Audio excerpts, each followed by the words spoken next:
네, 안녕하세요. 전국 화학섬유식품산업노동조합을 자문하고 있는 법무법인 5월의 신지심 노무사입니다. 네, 오늘은 연차휴가 사용 촉진에 대해서 알아보려고 하는데요. 이제 슬슬 연말을 준비해야 하는 시기가 왔습니다. 연말을 준비하며 중요한 것 중 하나가 남은 연차휴가가 몇 개인지, 휴가를 언제 쓸 것인지를 정하는 것인데요. 특히 회계연도가 12월 말일인 사업장에서는 10월 31일까지가 2차 연차휴가 사용 촉진 기간이기 때문에 이맘때쯤에는 회사가 휴가 사용일을 직접 지정해주는 곳들이 많이 있습니다. 연차휴가 사용 촉진이란 무엇이고, 휴가 사용일 지정을 어떻게 해야 하는지, 혹시 연차 수당을 받을 수는 없는지에 대해서 알아보겠습니다.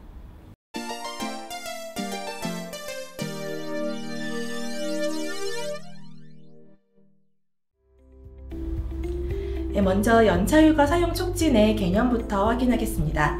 연차휴가는 매년 출근율에 따라 15일 이상이 발생하고 있죠. 이 연차휴가는 다 사용하지 못하면 휴가 사용 기간이 만료되었을 때 남은 휴가일수만큼을 휴가 수당으로 지급받아야 합니다. 그런데 예외적으로 근로기준법 제61조가 정한 연차휴가 사용 촉진 제도를 실시하면 이 휴가 수당 지급 의무를 면제해 준다고 정하고 있는 것인데요. 먼저 휴가 사용 만료일 6개월 전까지 해당 직원에게 남은 휴가일수가 얼마나 되는지 알려주고, 두 번째로 휴가 사용 만료일 2개월 전까지 회사가 직접 사용 시기를 지정해서 통보하는 것, 이 2단계 과정을 연차휴가 사용 촉진이라고 합니다.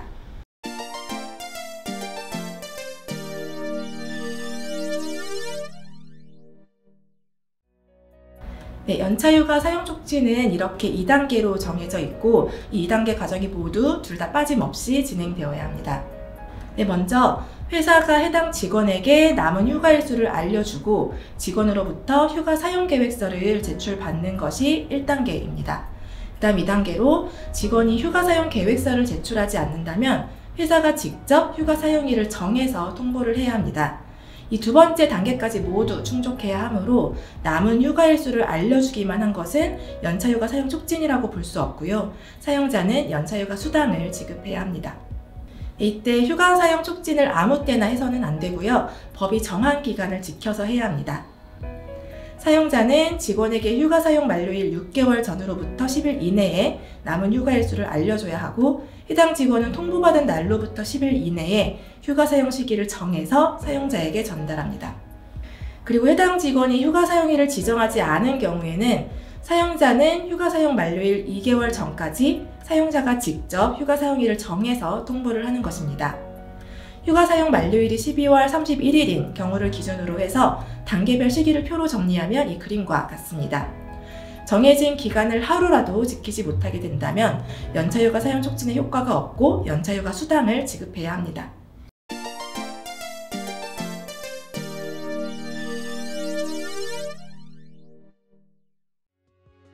생각보다 많은 회사들이 이 기준을 지키지 않고 있는데요. 남은 휴가일수는 해당 직원에게 개별적으로 서면으로 통지해야 합니다. 즉, 회사 게시판에 직원 전체의 명단과 남은 휴가일수를 한꺼번에 명시해서 붙이면 이것은 법이 정한 사용촉진 요건을 충족하지 못한 것이어서 효과가 없습니다. 또한 개별 직원에게 각각 서면 통지를 해야 하는데요. 서면은 전자 시스템까지는 인정되지만 문자 메시지 통지는 서면으로 인정되기 어려울 수 있기 때문에 문자나 카톡 메시지로 통보하는 것도 옳지 않습니다. 이메일의 경우에는 당사자가 확인한 여부를 적극적으로 체크를 하는 경우에만 인정될 수 있습니다.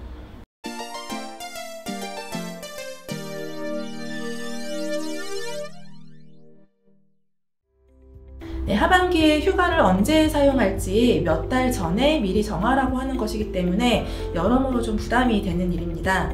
연차휴가 사용 촉진은 사용자가 법이 정한 휴가 수당을 지급하지 않기 위해서 예외적인 절차를 시행하는 것입니다.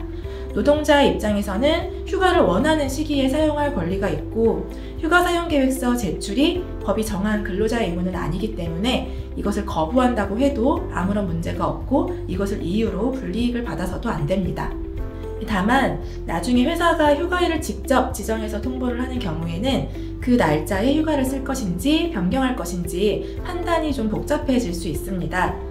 휴가 사용 계획서를 내지 않으신다면 이후에 휴가 사용 날짜를 사용자가 지정을 하더라도 본인이 원하는 날짜로 다시 변경할 수 있다는 것을 사용자에게 분명히 확인하는 것이 필요합니다.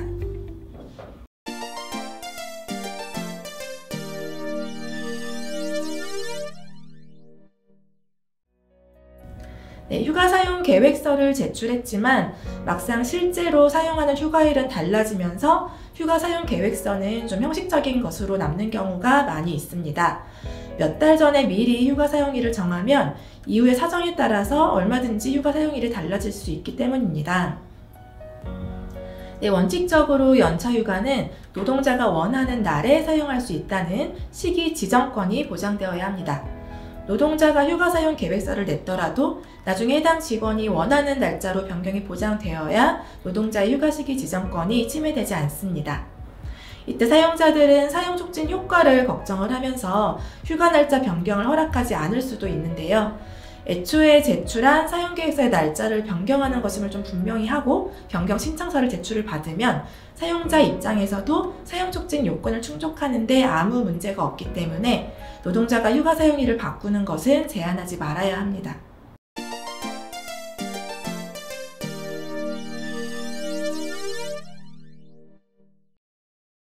이것이 그동안 많은 회사들의 고질적인 문제였죠. 연말로 갈수록 회사는 바빠질 가능성이 높은데요. 가장 바쁜 시기에 연차를 강제로 쓰라고 하면 휴가를 쓰라는 건가 말라는 건가 이런 생각이 들 수밖에 없습니다. 회사가 바쁘면 주변 동료들 눈치도 좀 보이게 되고요. 회사가 형식적으로는 휴가를 쓰라고 하면서도 막상 업무는 계속 생기기 때문에 결국 회사에 출근을 해서 일을 해야 되는 경우도 많이 있습니다. 이런 경우에 연차는 연차대로 못 쓰고 날리고 연차수당도 받지 못하는 이런 억울한 상황이 되기도 했는데요.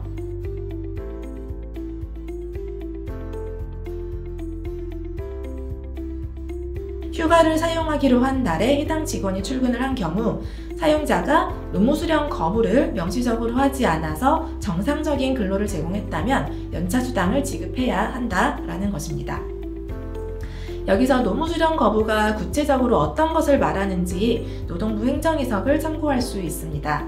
고용노동부 행정해석은 연차휴가일에 해당 근로자의 책상 위에 노무수령 거부의사 통지서를 올려놓거나 컴퓨터를 켜면 노무수령 거부의사 통지 화면이 나타나도록 하여 해당 근로자가 사용자의 노무수령 거부의사를 인지할 수 있는 정도면 노무수령 거부의사를 표시한 것으로 볼 수 있다. 이렇게 설명하고 있습니다.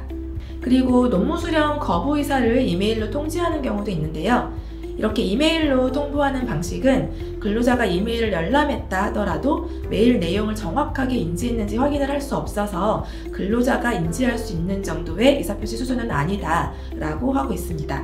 즉, 해당 직원이 보지 않을 수 없게 반드시 확인 가능한 방식으로 노무수령 거부를 통지하라는 것이죠. 또한 이러한 노무수령 거부 의사표시를 했다고 하더라도 출근한 직원에게 실제로는 노무수령 거부를 하지 않고 일에 관해서 이런저런 업무 지시를 했다면 결국은 자발적으로 일을 한 것이 아니라 사용자의 의사에 따라 일한 것으로 봐야 합니다. 그래서 이 대법원 판결에서는 근로자에 대하여 업무 지시를 하였다면 특별한 사정이 없는 한 근로자가 자발적인 의사에 따라 휴가를 사용하지 않은 것으로 볼 수 없다. 이렇게 판결을 하면서 사용자의 업무 지시가 있었냐 없었냐를 중요한 요소로 고려하고 있는데요. 한마디로 직장 분위기와 눈치 때문에 어쩔 수 없이 나와서 일을 하는 것을 최대한 막고 회사가 적극적으로 일하지 말라고 돌려보내고 쉬게 해야 된다는 것입니다. 네, 물론 막상 휴가를 사용해서 쉬고 나오더라도 일은 그대로 쌓여있는 현실 때문에 쉬는 게 아니다. 사용자가 돌려보낸다고 해도 눈치껏 앉아 있어야 하고 휴가 쓰기가 정말 힘들다. 이런 이야기를 많이 하십니다. 실제로 업무가 좀 줄어들고 인력이 충원이 되면서 진짜 눈치 보지 않고 제대로 쉴 수 있는 환경이 만들어져야만 노동자의 휴식권이 제대로 보장이 되는 것이겠죠. 장시간 노동이 요구되는 직장 문화와 한국 사회 노동 현실이 좀 변화를 해야 문제가 해결될 것으로 보입니다. 네, 이런 연차휴가 사용 촉진 제도는 사실 원래 있던 제도가 아니고요. 2003년도에 노동시간을 주 44시간에서 주 40시간으로 단축을 하면서 만들어진 제도입니다. 전체 노동시간을 줄이는 대신에 사용자에게 연차수당 지급을 면제해 줄 수 있는 제도를 이렇게 맞바꿔서 신설을 한 것인데요. 이렇게 제도가 만들어지는 과정 자체가 왜곡되어 있기 때문에 요건이 상당히 좀 복잡하기도 하고 직장인들의 노동 현실과도 특히 많이 괴리되어 있는 제도인 것 같습니다. 쉬고 싶지 않은 노동자는 없습니다. 진짜 필요한 것은 휴가 쓰기 어려우니 돈으로 대신받게 되는 연차수당도 아니고 애매한 노무수령 거부 통지도 아니고 진짜로 맘 편하게 눈치 보지 않고 쉴 수 있는 환경이 만들어지는 것입니다. 하지만 휴가를 제대로 쓰지도 못하면서 연차수당마저도 받지 못하는 현실은 최소한 없었으면 좋겠습니다. 오늘 이야기 마치겠습니다. 감사합니다.